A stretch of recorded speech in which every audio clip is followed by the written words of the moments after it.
প্রয়োজন নাই।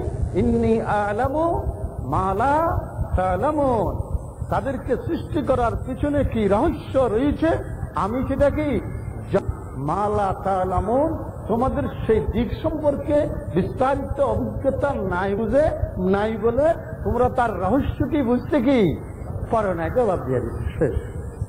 এরপরে আল্লাহ পাক পরওয়ারদিগার আলম ফেরেশতাদেরকে কিছুটা বুঝ দিয়াও কি করতেছেন, জবাবের ব্যবস্থা করতেছেন। কি করলেন? ওয়াল্লামা আদামাল আসমাআ কুল্লাহা সুম্মা আরাদাহুম আলাল মালাইকা فقال أنبئوني بأسماء هؤلاء إن كنتم صادقين। হযরত আদম আলাইহিস সালামকে বিশ্ব পরিচালনার জন্য, বিশ্বের খেলাফত পরিচালনার জন্য বিশেষ কি করেছেন, তালিম, বিশেষ কোচিং তাকে দিয়েছেন। ফেরেশতারা যেহেতু সেই জ্ঞান অর্জন করা, সেই জ্ঞান হাসিল করার যোগ্যই নয়, যে বিষয়ের যোগ্যই নয় তার সামনে বক্তৃতা দিলেও সেই বক্তৃতাকে সে হৃদয়ঙ্গম করতে কি পারবে না। প্রাইমারির ছেলেপেলেদের সামনে যদি নাকি বিশেষ জ্ঞান গর্ববোধক লেকচারার বক্তৃতা দেওয়া হয়, যেটা ডক্টরিয়েট ডিগ্রির ছেলেদেরকে দেওয়া হবে, ছেলেরা সে বক্তৃতা শুনবেও দেখবো, কিন্তু তার গভীরে পৌঁছতে পারবে প্রাইমারির ছেলে? ঠিক তেমনি ভাবে আল্লাহ পাক বিশ্ব পরিচালনার জন্য যে ইলম আর জ্ঞানের লেকচার দিয়েছেন, সেটা হযরত আদম আলাইহিস সালামের পক্ষে হৃদয়ঙ্গম করা, নলেজ হাসিল করা সম্ভব হয়েছে। ফেরেশতাদের পক্ষে সেটা হাসিল করা সম্ভব কি হয় নাই, যেহেতু সেই বিষয় সম্পর্কে তাদের কোনো অভিজ্ঞতাই কি নাই। ফাকাল আনবিউনি, আল্লাহ পাক পরওয়ারদিগার তখন একটা বিশেষ সম্মেলনের আয়োজন করলেন, বিশেষ সেমিনারের কি করলেন, আয়োজন করলেন। فقال أنبئوني بأسماء هؤلاء إن كنتم صادقين। তোমরা যে বলেছ আমরা তো নিবেদিত, আমরা তো বালে ইলাহির হুকুম পালার জন্য আমরা সার্বক্ষণিক প্রস্তুত, এই জাতিকে আবার সৃষ্টি করার রহস্য কি, এর কোন রহস্য তো আমরা বুঝতে কি পারতেছি না। আল্লাহ পাক বলেন যে এখন তোমরা দুনিয়া পরিচালনার জন্য তোমরা কি করো, বক্তব্য পেশ করো। এখন সেই সেমিনারে হযরতে জিবরাইল আলাইহিস সালাম থেকে আরম্ভ করে কোন ফেরেশতাই দুনিয়ার খেলাফত পরিচালনা সম্পর্কে কোন বক্তব্য পেশ করতে কি পারলেন, যেহেতু তারা এই লাইনের না। খাওয়া দাওয়ার লাইনের ফেরেশতা হলে খাওয়া দাওয়া সম্পর্কে বিশেষ বিশেষ খোঁজ খবর, খাওয়ার মধ্যে মজা কি, গ্রান কি, স্বাদ কি কি রয়েছে এগুলি বলতে পারে। আর যাদের এই লাইনেই নাই তারা এই সম্পর্কে কিছু বলতেও কি পারবে না। ফেরেশতারা সম্পূর্ণ নীরব থাকে। ক্বালু সুবহানাকা, বরং তারা সেই মজলিসে আল্লাহ পাকের দরবারে জোর করো বললেন যে আইবার ইলাহি সুবহানাকা লা ইলমা লানা, মাওলা তুমি পবিত্র জাত, তুমি যেই পরিমাণ জ্ঞান আয়ত্ত করার আমাদেরকে সামর্থ্য দিয়েছ, তার বাইরে আমরা কোনো জ্ঞানের উপরে আলোচনা করব সেই সামর্থ্য আমাদের কি। ইন্নাকা আনতাল আলিমুল হাকীম, ইন্নাকা আনতাল আলিমুল হাকীম, তুমি আলিম ও হাকিম মাওলা, যে বিষয় সম্পর্কে আমাদেরকে বলা হয়েছে বক্তৃতা দেওয়ার জন্য, এই বিষয় সম্পর্কে আমরা মজবুর, আমাদের পক্ষে কিছু বলাই সম্ভব কি না। ক্বালা ইয়া আদম, আল্লাহ পাক সঙ্গে সঙ্গে আদম আলাইহিস সালামকে হুকুম করলেন, আনবিহুম বিআসমাইহিম, এই দুনিয়া পরিচালনার জন্য যেই যেই বিষয়ের প্রয়োজন রয়েছে এর উপরে তুমি বক্তব্য রাখো। এখন বক্তৃতার মঞ্চে আসার জন্য নির্দেশ করা হলো হযরতে আদম আলাইহিস সালাম। হযরতে আদম আলাইহিস সালাম সেই স্টেজে এসে বক্তৃতা দিলেন। বক্তৃতাটা খুব সংক্ষিপ্ত নয়, খুব অল্প নয়, সেই বক্তৃতা ছিল সুদীর্ঘ, সুদীর্ঘ, আকাশ থেকে পাতালপুরী পর্যন্ত तमाम সৃষ্টি সম্পর্কে হযরতে আদম আলাইহিস সালামের বক্তৃতা ওই দীর্ঘ ছিল। আল্লাহ পাক বলেন فقال أنبئهم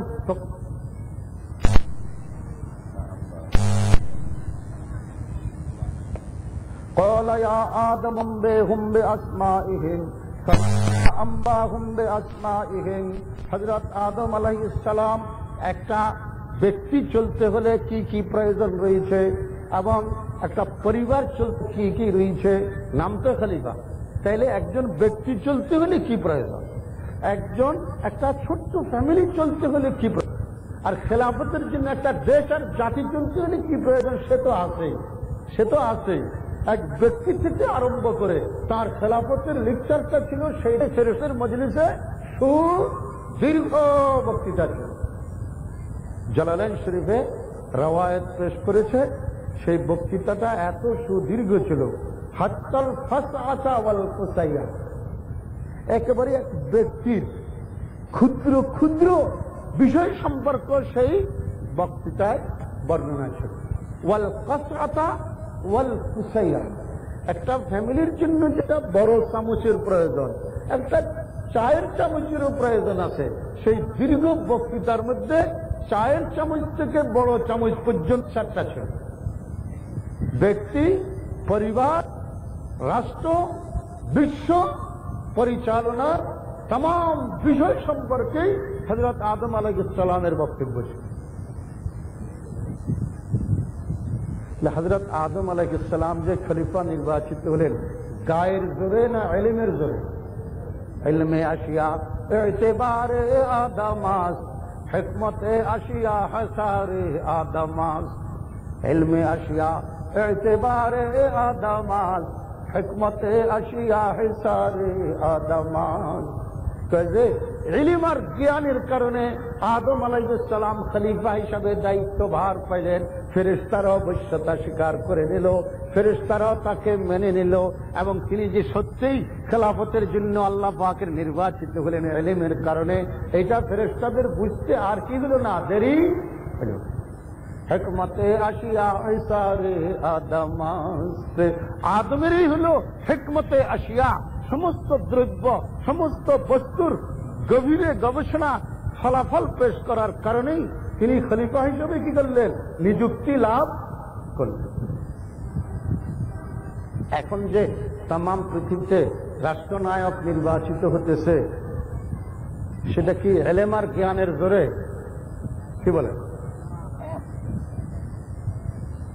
মানে আমেরিকা পৃথিবীর সবচেয়ে বড় মুরব্বী, তিনি বিশ্ব মরদ,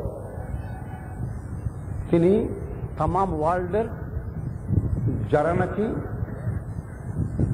রাজা হতে যাচ্ছে, একক ক্ষমতার অধিকারী হতে যাচ্ছে, পারিবারিক ক্ষমতার অধীন হতে যাচ্ছে, তাদেরও কিছু ফাহাদ সাহেবেরও তিনি এবং আরব আমিরাতের শেখ জায়েদ ফ্যামিলিরও তিনি পৃষ্ঠপোষক, কাতারের হামাদ সাহেবদের ফ্যামিলিরও তিনি কি পৃষ্ঠপোষক, আর সাব কান্ট্রিতে গণতন্ত্রেরও, পবিত্র গণতন্ত্রেরও তিনি কি পৃষ্ঠপোষক। কি বলেন? একদিকে বলেন যে না, বিশ্বের সভ্যতা গণতন্ত্র, বিশ্বে পবিত্র গণতন্ত্র বাস্তবায়ন না হলে মানুষের সমস্যার সমাধান হবে না। এই জন্য তিনি ওয়ার্ল্ড ব্যাপী একতার প্রচারণা প্রপাগান্ডা করে রেখেছেন যে পবিত্র গণতন্ত্রের তিনি কি আমেরিকা মুরব্বী। তবে বুশ সাহেব যে কোন পদ্ধতিতে ক্ষমতায় এসেছেন, গণতন্ত্রের যে কি অবস্থা হয়েছে এবার আমেরিকাতে, তাম পৃথিবীর সামনে সেই গণতন্ত্রের প্রপাগান্ডা ফাঁস হয়ে যায় না। তাহলে যে কোন দেশে গেলে তিনি গণতন্ত্রের মুরব্বী, পবিত্র গণতন্ত্রের, আবার কোন দেশে গেলে তিনি পবিত্র রাজতন্ত্রের মুরব্বী। কি বলে? এখন বিভিন্ন রাজতন্ত্রের দেশের মুরব্বীকে 5,30,000 মহিলা সৈন্য সৌদি আরবের জমিনে অবস্থান করাইতেছেন। কিসের জন্য? গণতন্ত্রের জন্য না রাজতন্ত্রের পৃষ্ঠপোষকতার জন্য? কি ভাই, রাজতন্ত্র হেফাজত করার জন্য না গণতন্ত্র হেফাজত করার জন্য? আমাদেরকে মোটা অঙ্কের চাঁদা দিতেছেন গণতন্ত্র হেফাজত করার জন্য। আমাদের দেশের আধা পাগলরা চিৎকার করতে, আহা, এর থেকে পবিত্র আদর্শ আর হতে পারে না, গণতন্ত্র।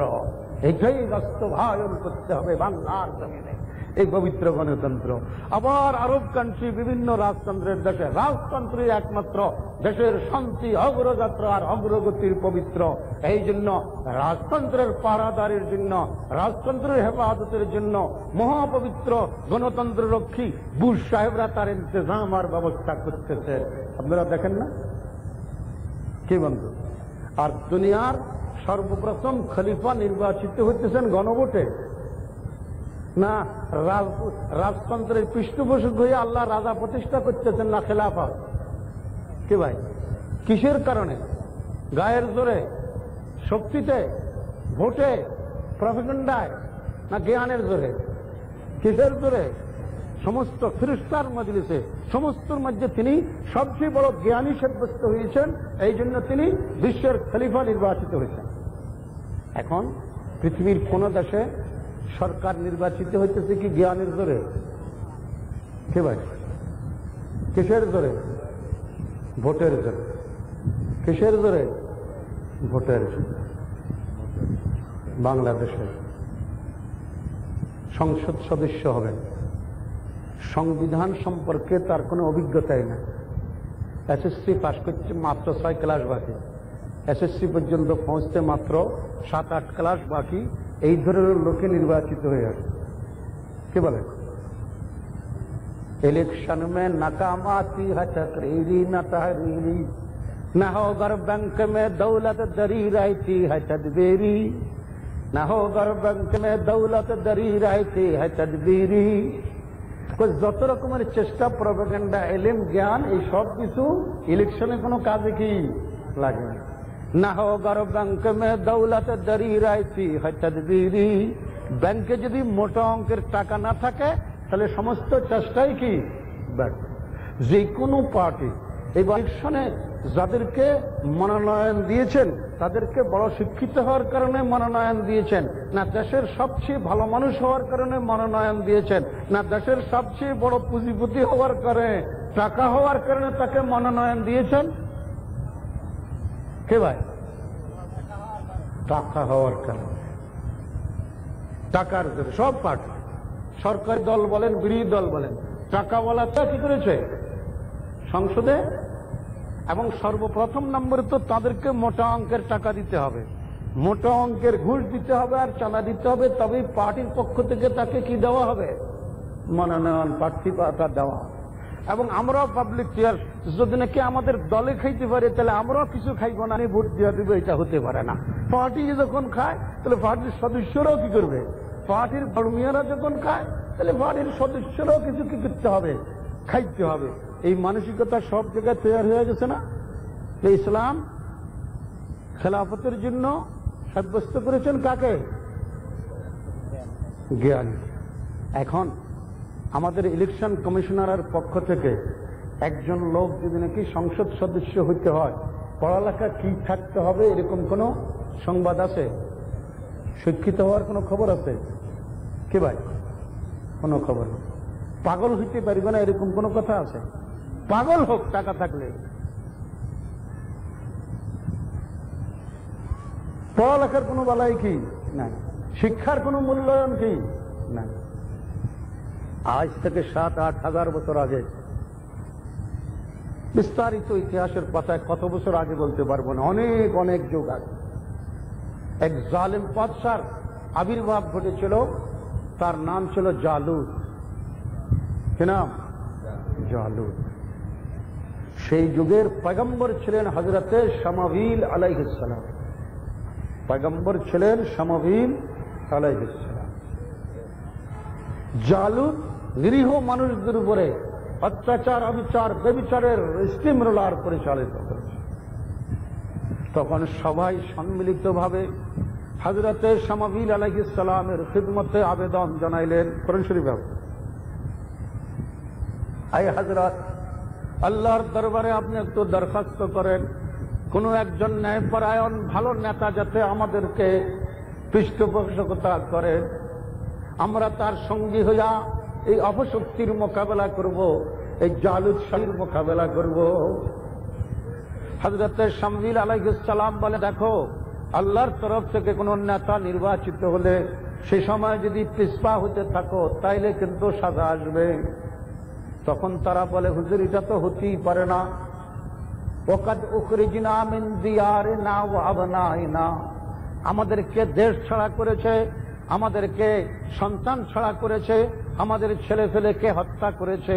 আল্লাহর তরফ থেকে কোন লিডার আর নেতা নির্বাচিত হবে, আর তার সঙ্গী হয়ে আমরা জিহাদ করব না, এটা কখনো হতে কি পারে।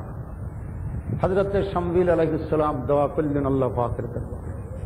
আল্লাহ পাকের দরবারে মঞ্জুরি এসেছে, জাতির কাছে তিনি সংবাদ পৌঁছে দেন, কদ বা'আসা লাকুম তালুতা মালিকা, কদ বা'আসা লাকুম তালুতা মালিকা। হযরত তালুত আলাইহিস সালামকে আল্লাহ তোমাদের জন্য কি করেছেন? নেতা হিসাবে নির্বাচন করে দিয়েছেন, আল্লাহর কুদরতের তরফ থেকে ফয়সালা করে দিয়েছেন। যারা আগে শামঈল আলাইহিস সালামের খিদমতে দরখাস্ত করেছে তারা হতাশ হয়ে গেছে, এখন তারা পরিষ্কার আল্লাহর বিরুদ্ধে বলতে আরম্ভ করে। আল্লাহ পাক পরওয়ারদিগারে আলম তালুতকে যে বানাইলেন এটা আমাদের বুঝে আসে, এটা আমাদের কি বুঝে আসে। আরে জাহেল আর কাফেরদের তো যাকে নবী বানাইছে এটাও তাদের বুঝে কি আসে না। وقالوا لولا نزل هذا القرآن على رجل من القريتين عظيم أهم يقسمون رحمة ربك نحن قسمنا بينهم معيشتهم في الحياة الدنيا ورفعنا بعضهم فوق بعض درجات ليتخذ بعضهم بعضا سخريا ورحمة ربك خير مما يجمعون। আল্লাহ যখন রাসূল করিম সাল্লাল্লাহু আলাইহি ওয়াসাল্লামকে নবুয়ত দান করলেন এবং হুজুর সাল্লাল্লাহু আলাইহি ওয়াসাল্লাম গারে হিরার থেকে এসে সাফা পাহাড়ের উপরে দাঁড়িয়ে ঘোষণা দিলেন, আল্লাহ আমাকে নবুয়ত দান করেছে। কাফেররা আশ্চর্য হয়ে গেছে, বুঝে আসলো না তোমারে আল্লাহ নবুয়ত দান করলো, মায়ের পেটে থাকতে তোমার বাবা মরে গেল, 6 বছর বয়সে মা চলে গেল, 8 বছর বয়সে দাদাও হারাইয়া ফেললা, পেট চলে না, ছাগল চড়াইলা, ব্যবসা বাণিজ্যে আত্মনিয়োগ করলে না, তুমি একজন মানুষকে একত্র খাওয়াইতে পারো না, নিজের পেট চলো না, আল্লাহ তোমাকে কেন নবুয়ত দিল এটা আমাদের বুঝে আসে না। আল্লাহ যদি নাকি কুরাইশের কোন বুর্জুয়াকে নবুয়ত দান করত, উচিত ছিল আবু জাহেল মিয়াকে নবুয়ত দেওয়া, না হয় ওলিদ মিয়ার আবু লাহাব মিয়াকে নবুয়ত দিত, ওতবার সাহেবাকে দিল, কিছুটা মেনে নেওয়া যাইত। এই মিসকিন ফকির এতিম তোমাকে ফাইল নবুয়ত দেওয়ার জন্য। যদি তায়েফের কোন জমিনের মালিকওয়ালাকে, তায়েফের কোন বিরাট ধনী গণীকে নবুয়ত দিত, লাউলা নুজিলা হাযাল কুরআন আলা রাজুলিন মিনাল কারিয়াতাইন, দুই এলাকার ওই কুরাইশ বা তায়েফ, এই দুই এলাকার কোন ধনী গণীকে যদি নবুয়ত দিত তাইলে এটা মেনে নেওয়া যায়। যার নিজের পেট ছেলে না মিসকিন, তাকে আল্লাহ নবুয়ত দিল, এটা বুঝে কি? যেরকম আপনারা মনে করেন একজন ধনী লোকে ইলেকশনে দাঁড়াইতে হবে, একজন কোটিপতি ছাড়া নির্বাচন করতে কি পারে না। ঠিক তেমনি ভাবে মক্কার কাফের আর তায়েফের কাফেরদের সম্মিলিত কণ্ঠ যে নবুয়ত পাইতে হইল একজন ধনী গণী লোকের কি আছে প্রয়োজন আছে, একজন অর্থশালী লোকের প্রয়োজন আছে, তাইলে কিছু উম্মতদেরকে খাওয়াইতে টাওয়াইতে পারবে, দান করতে পারব।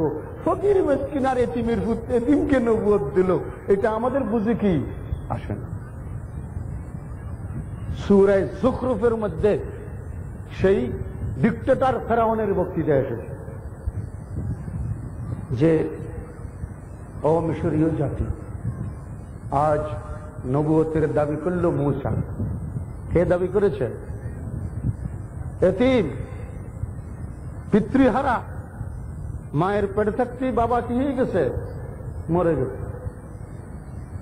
ফালাউলা উলকিয়া আলাইহি আসওয়ারাতুম মিন যাহাব, কোন গোপন সম্পদ টম্পদ পায়া মোটামুটি টাকাওয়ালা হয়ে গেছে, টাকা মাইরা হোক, সেরকম টাকা মাইরা নেতা হইয়া যায়, টাকা মাইরা লিডার হইয়া যায়, তহবিল চুরি করে লিডার হইয়া যায়।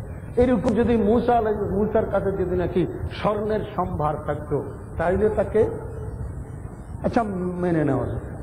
আও জা আমাহুল মালাইকাতু মুকতারিনিন, তার পাশে যদি নাকি বিকট দেহের দৈত্য দানবের মতো ফেরেশতা তার বডিগার্ড থাকতো, তাকে রক্ষাকারী থাকতো, তাইলেও মেনে নেওয়া যেত। মুসা দুর্বল হলে কি হবে? মুসার বডিগার্ড কি আছে? বড় শক্তিশালী। এবং যদি তার সঙ্গে যদি ধনের গোলা থাকত, যদি সে অন্তত সুবক্তা হইত।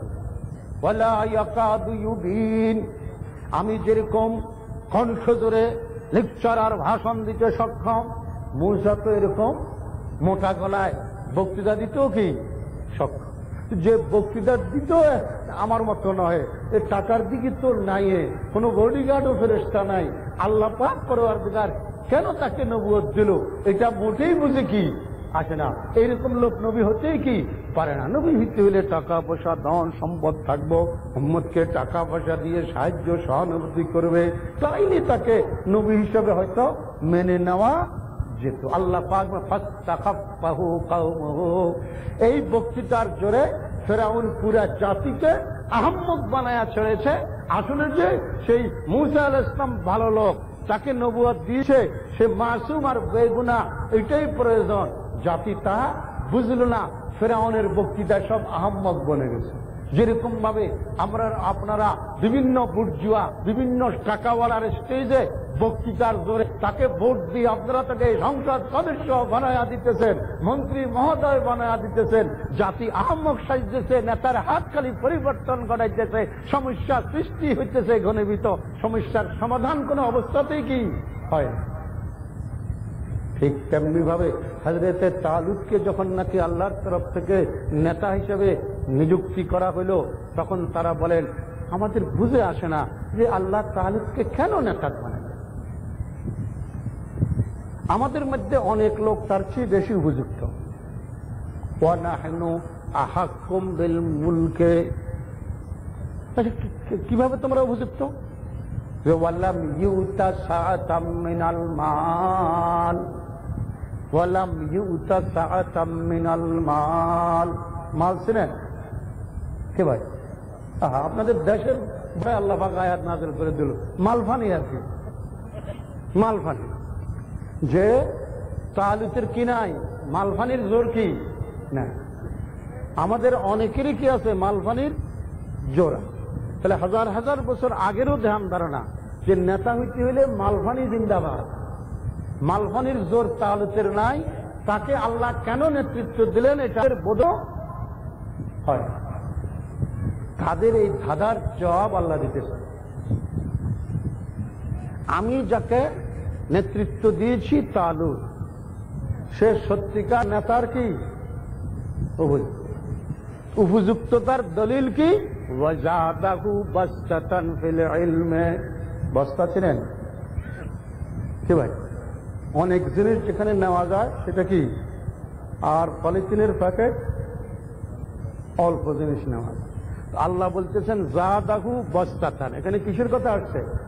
বস্তা। তাহলে সেখানে অনেক কিছু নেওয়া যায় কি ভাই? একেবারে আপনাদের দেশের ভাষা। ওয়াজাদাহু বাসতাতান ফিল ইলমে, আমি তালুতকে রাষ্ট্র পরিচালনার জন্য বস্তা ভরা জ্ঞান দান করেছি, প্রশস্ত জ্ঞানের অধিকারী করেছে।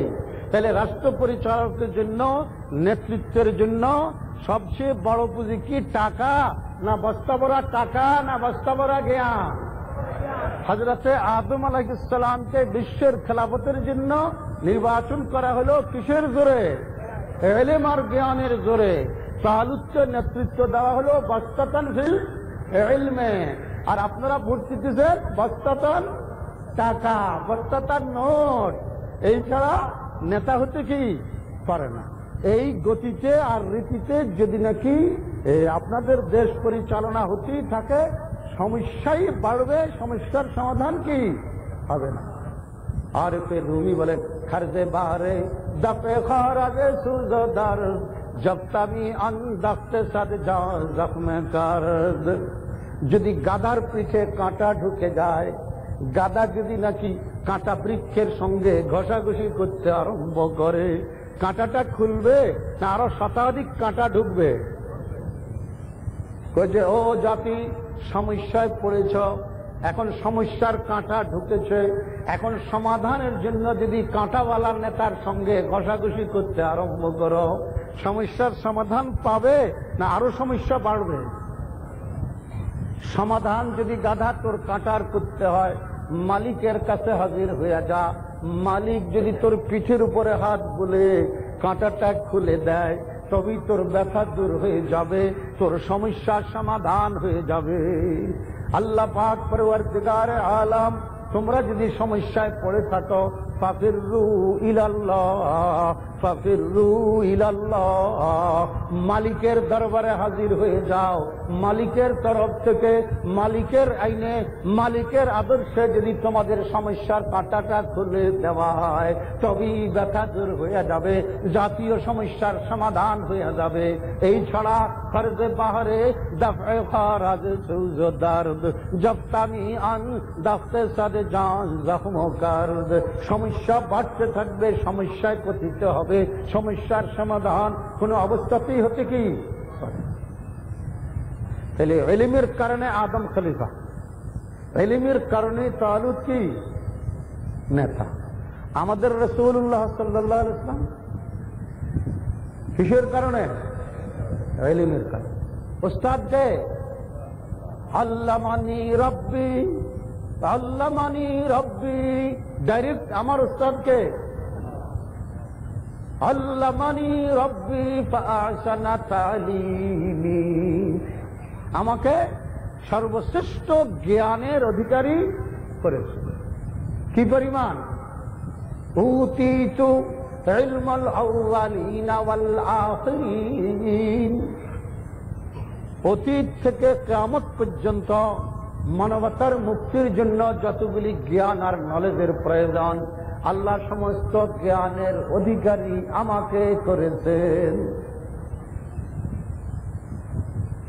নবীর মারফতে যেই কোরআন শরীফ নাজিল হলো, শুধু জ্ঞানের মধ্যে তিনি সীমাবদ্ধ থাকবেন তা নহে, বরং সেই কালামে যে সর্বপ্রথম আয়াত নাজিল হলো, সে আয়াতে সর্বপ্রথম শব্দ বলা হলো ইকরা বিসমি রাব্বিকাল্লাযী খলাক। মূর্খতার কোনো অধিকার নাই, সমস্ত মুমিন কি হতে হবে? পড়তে হবে, জ্ঞানের অধিকারী হতে হবে। মূর্খতা সমাজে থাকতে কি পারবে না। এবং শুধু পড়া, যেই নবীকে আল্লাহ কলম হাতে নেওয়ার সুযোগ দেন নাই, কলমের থেকে মুক্ত রেখেছেন, সেই নবীর জবানে সর্বপ্রথম যেই কখন আয়াত নাযিল হয়েছে, সে আয়াতে বলা হয়েছে আল্লাযী আল্লামা বিল কলম, আল্লাযী আল্লামা বিল কলম। কি নাঙ্গলের কথা বলেছেন না কলমের কথা বলেছেন? দাড়িপাল্লার কথা বলেছেন না কলমের কথা বলেছেন? ঠোঁটের জোরের কথা বলেছেন না কলমের কথা বলেছেন? এবং কোরআন শরীফে একখানা সূরাই নাযিল হয়েছে আলাদা কলমের নাম, নুন ওয়াল কলমে ওয়া মা ইয়াসতুরুন। এর অর্থ এই নয় যে বর্তমানে বাংলাদেশের শিক্ষিতদের হাতে যে কলম উঠেছে সেই কলম নয়, কিন্তু একেবারে অধিকাংশ শিক্ষিতদের হাতে যে কলম উঠেছে, এই কলম দেয়া দেশে সুন্দরভাবে লিখতেছে শান্তি প্রতিষ্ঠা করার জন্য না পকেট বোঝাই করার জন্য? পকেট মাররা এই ছুরি আর ব্লেড দিয়া মানুষের পকেট কাটা চুরি করতে চেষ্টা করে। কত টাকা চুরি করে? যাদের হাতে কলম উঠেছে তারা অফিসে বসে কলম দিয়ে খোঁচায়া কত টাকা পকেট মারে। কি বলুন? জাতির সবচেয়ে বড় বিশ্বাসঘাতকতা করতেছে, জাতির সবচেয়ে বড় মির্জাপুরের দায়িত্ব আদায় করতেছে কি কলমওয়ালারা না নাঙ্গলওয়ালারা? কলমওয়ালারা, দাড়িপাল্লাওয়ালারা। তাহলে জাতির সবচেয়ে বড় মির্জাফর, সবচেয়ে বড় শত্রু কলম। তাহলে এই কলম কোরআন শরীফে নাযিল হয়েছে, এই কলমের নামে সূরা নাযিল হয়েছে। এই কলম যে পর্যন্ত ছিনে নেওয়া হবে না, এই কলম যে পর্যন্ত তথাকথিত শিক্ষিতদের হাত থেকে ভেঙে ফেলা হবে না, ওই পর্যন্ত বিশ্বের শান্তি, দেশের শান্তি আর অগ্রগতি কখনো হতে কি পারবে না। এই জাতীয় পকেট মারগুলির হাত থেকে কলম যে পর্যন্ত ছিনিয়ে আনা হবে না, ওই পর্যন্ত দেশ শান্তি হতে পারে না। এই জন্য অন্তত পক্ষে যাদের ছেলে শিক্ষিত হয়ে চাকরিজীবী হয়েছে, যাদের ছেলে শিক্ষার পথে পা বাড়াইছে, ছেলের মাথায় হাত রেখে বলেন, তোকে আমি সভ্যতার জন্য শিক্ষা দিয়েছি, জ্ঞান অর্জন করার জন্য শিক্ষা দিয়েছি, তুই বল তুই ঘুষ খাবি না, তুই জাতির তহবিল তাসাররুফ করবি না, তুই জাতীয় পকেট মার সাব্যস্ত হবি না। যদি হও তাহলে তোর এক পয় আমার জন্য হারাম, আমার সঙ্গে তোর সম্পর্ক নাই। এই কথা না বলে তুমি যদি আলহাজ বানার চেষ্টা করো, তুমি এই ছেলের দায়ে তোমাকে জাহান্নামের আগুনে যাইতে হবে। তোমার নামাজ আর ইবাদত তোমাকে রক্ষা করতে পারবে না। তুমি যদি তোমার আওলাদ আর শিক্ষিত ছেলেদেরকে অসৎ লাইন থেকে, ঘুষখোরির লাইন থেকে, জাতীয় টাউট লাইন থেকে ফিরাবার জন্য যদি তুমি চেষ্টা না করো, আল্লাহ পাক পরওয়ারদিগার আলম আমাদেরকে কবুল করেন, আমাদেরকে চরিত্রহীনতার থেকে এবং কলম যে মিসগাইড করতেছে জাতিকে, কলম যে অবৈধ লাইনে পরিচালনা করতেছে, এই কাল হাত থেকে আল্লাহ বাংলাদেশের নাগরিককে হেফাজত হওয়ার তৌফিক দান করুন।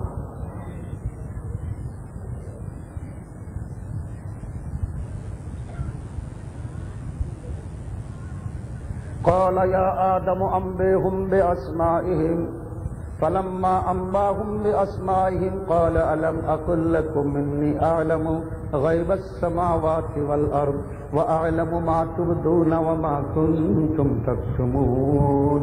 হযরত আদম আলাইহিস সালামের সুদীর্ঘ লেকচারের পরে সাব্যস্ত হয়ে গেছে আদম জ্ঞানের অধিকারী। আল্লাহ পাক বললেন যে, ও ফেরেশতার জামাত, আলাম আকুল লাকুম, আমি তোমাদেরকে যে বলেছিলাম ইন্নী আ'লামু মা লা তা'লামুন, কেন আমি আদমকে খলিফা হিসাবে নির্বাচন করতেছি, তোমরা সেটা বুঝতেছ না। এখন বুঝে আসছে, এখন বুঝে আসছে সে যে গভীর জ্ঞানের অধিকারী, সত্যিকার বিশ্ব পরিচালনার যোগ্যতা তার কাছে। আল্লাহ পাক পরওয়ারদিগার আলম আমাদেরকে কবুল করে নেন, আমাদেরকে পুনরায় আগামী দিন এই মজলিসে একত্র হওয়ার তৌফিক দান ফরমান। আকাশে বৃষ্টি বৃষ্টির ভাব দেখা যায়, আমরা ফরিয়াদ করতে থাকি আল্লাহুম্মা হাওয়ালাইনা ওয়ালা আলাইনা। আল্লাহ, আমাদের এখানে বৃষ্টি না হইলে আমাদের কাছে ভালো মনে হয়, আমাদের থেকে একটু যেখানে বৃষ্টির প্রয়োজন, ওয়াল আকাব ওয়াল মারজান ওয়াল জিবাল ওয়া মানাবিতিশ শাজার। হুজুর সাল্লাল্লাহু আলাইহি ওয়াসাল্লাম বৃষ্টির থেকে রেহাইয়ের জন্য দোয়া করছেন। আর বৃষ্টি তো রহমত, আমরা বৃষ্টি চাই না, বৃষ্টি দিও না, তাহলে